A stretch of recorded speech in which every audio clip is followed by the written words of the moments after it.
C'est toujours un plaisir de se joindre à vous dans Viva Événement. Bonsoir à tous et bienvenue dans cette nouvelle édition. Tout de suite, les principaux titres. Politique, la charte de l'opposition signée ce jour. L'opposition réunit sa place à l'Assemblée nationale. La loi sur le fonctionnement de la Chambre basse n'est pas conforme à la Constitution. Les détails dans cette édition. Les clients affluent dans les revendeurs de jeux vidéo depuis le début des grandes vacances. Nous partons à la rencontre dans ce journal. Et enfin, dans l'actualité internationale, il y a le virus Ebola qui fait plus de 2000 morts selon un dernier décompte de l'Organisation mondiale de la santé.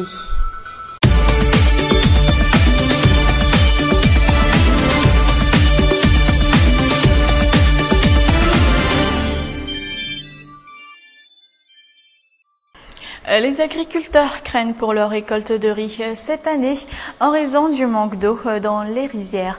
Surtout qu'ils doivent attendre les quantités d'eau nécessaires pour pouvoir entamer les repiquages. Un reportage d'Anna Muriel sur les images de Tovrakotenjavouni. L'ouverture du barrage de Tanzumba, tout servant à irriguer certaines plaines d'Antananarivo, a été retardée cette année.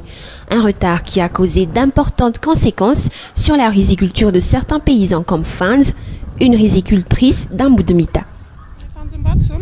L'eau censée irriguer ces rizières provient du barrage de Tanzumba. J'ignore ce qui s'est passé, mais la quantité d'eau arrivée ici n'est pas suffisante pour nos récoltes. On n'a pas le choix, on doit continuer notre travail et se suffire de la quantité qui arrive. L'année dernière pourtant, à cette époque, on avait déjà terminé nos repiquages. Contrairement à ce qui s'est passé l'année dernière à cette même époque, un retard est certain cette fois quant à la perception des prochaines récoltes de riz pour Fans et ses amis. On n'arrivera pas à percevoir cette récolte en décembre comme à nos habitudes. On ne récoltera ces riz que vers le mois de janvier ou février. Face à ce retard d'irrigation, les paysans vont devoir surmonter bon nombre de problèmes. L'eau provenant du barrage de Tanzumba et qui à cette saison devrait déjà arriver ici dans les plaines d'Ambudmita. Ces jeunes plants de riz ont été cultivés vers le mois d'avril ou mai.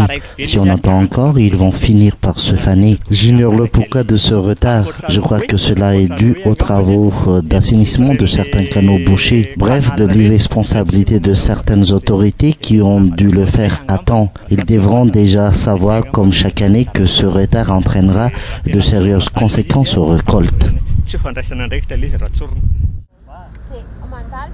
Ni les raisons, ni les responsables du retard de l'ouverture du barrage sont méconnus de ces petits paysans, ces derniers qui ont toujours cru en ces responsables depuis toujours.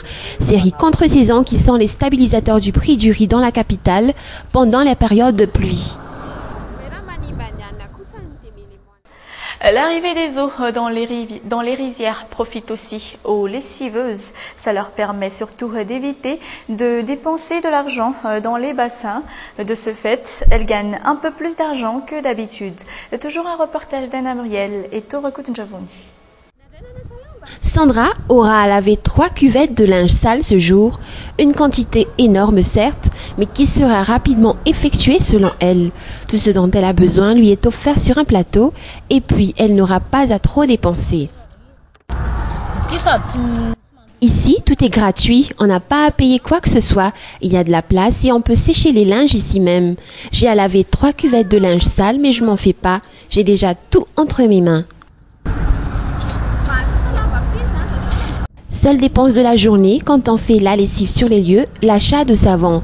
Mais en période de sécheresse, il n'est pas intéressant pour ces lessiveuses de travailler ici. Ici, c'est plus facile de puiser de l'eau, surtout à cette époque où il y a une montée d'eau. Dans les bassins publics, on doit payer au minimum 200 à 300 ariars pour l'eau.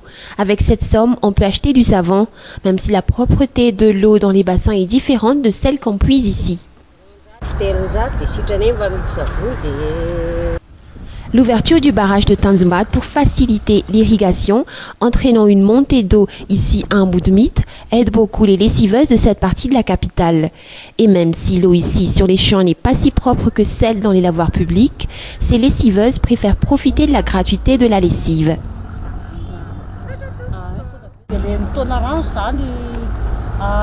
Si on tient compte du coût du transport d'eau pour la lessive, on doit prévoir 15 arrières par seau. On doit également arriver à 5 heures dans les lavoirs pour obtenir une place, contrairement à ce qui se passe ici. Et même si la propreté de l'eau n'est pas très fiable, on arrive à laver quand même nos linges. On préfère travailler ici qu'attendre des heures dans le seul bassin qu'on a.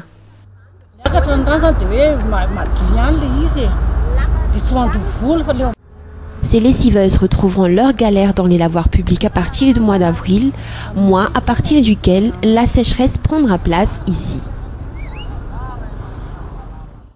Page politique, la charte de l'opposition a vu le jour aujourd'hui. Tous les partis et associations opposants l'ont signé ce jour. À une exception près, l'hésitation d'un des opposants, dernièrement candidat pour le titre de chef de l'opposition. Ce dernier a finalement préféré ne pas signer cette charte. Alain Andjiamsez, il tenait tellement à être chef de l'opposition au temps du conclave des opposants en juin dernier. Les bruits courent qu'il serait un homme du régime actuel. Aujourd'hui, il a préféré quitter la concertation. Les autres, quant à eux, sont convaincus que représenter l'opposition à la Chambre basse n'est pas prioritaire. Évidemment que nous ne voulons pas de cette place à l'Assemblée. Pour nous, ce n'est rien d'autre qu'un mépris de la valeur de l'opposition.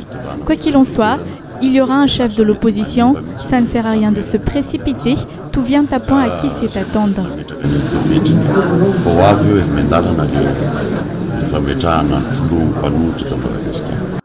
La constitution malgache octroie une place à l'opposition, celle du 7e vice-président de l'Assemblée nationale. Une place insuffisante pour les opposants. Ils revendiquent alors plus de considération de la dite charte de l'opposition.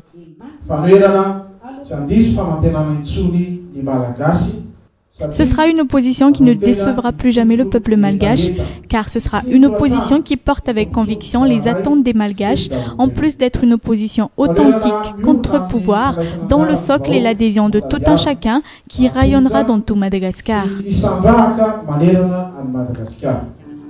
Les partis et associations opposants se sont rassemblés ce jour pour signer la charte. Une chose étant faite, reste à savoir qui sera le futur chef de l'opposition. La loi sur le fonctionnement de la Chambre basse n'est pas conforme à la Constitution. C'est en tout cas l'avis de la Haute Cour constitutionnelle. L'étude de cette loi organique a à peine duré 15 jours. Cette loi qui octroie, entre autres, aux députés la liberté de ne pas déclarer leurs biens ou biens-co et de bénéficier d'un passeport diplomatique. Fin de ce chapitre politique et comme je vous le disais en titre, beaucoup ont choisi de rester dans la capitale pendant les grandes vacances. Parmi ces personnes, les amateurs de films et de séries télévisées. En effet, depuis le début des vacances, les clients affluent chez le revendeur de vidéos CD de la capitale. Les détails sur les images de Tuvakut Javuni. Les vacances dureront encore 15 jours pour Cédrico. Alors, en attendant, il vient souvent ici pour louer les séries de son dessin animé préféré. Je suis venu acheter un CD de Naruto, car je l'ai testé il y a quelques jours et je l'ai adoré. Depuis les débuts des vacances, les clients affluent chez Brian, comme tous les ans d'ailleurs depuis qu'il a monté sa petite affaire il y a 2 ans de cela.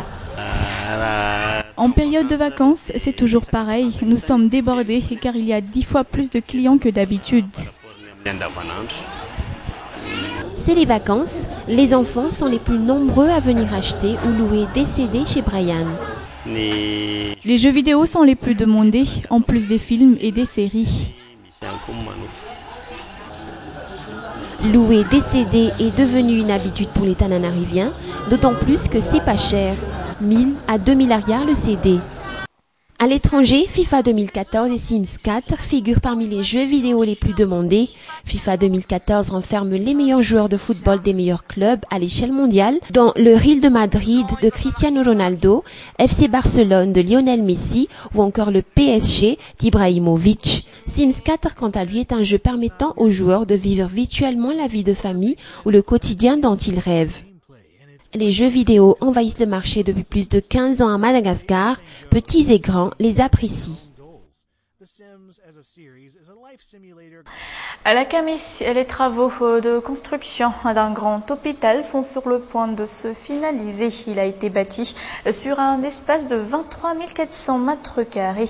Plusieurs équipements médicaux y sont déjà installés, à l'exemple des scanners et plus de 150 lits. Le service pédiatrie y est d'ailleurs indépendant. Cet hôpital émane de la coopération sino-malgache sur un budget de 30 milliards d'ariars. Les travaux ont débuté en juillet 2013 et étaient prévus se finaliser le mois d'août dernier. Fin de cette édition de UA Événements. Merci à tous de votre attention. Merci également de l'avoir suivi jusqu'au bout. Excellent week-end en compagnie de Viva. Au revoir.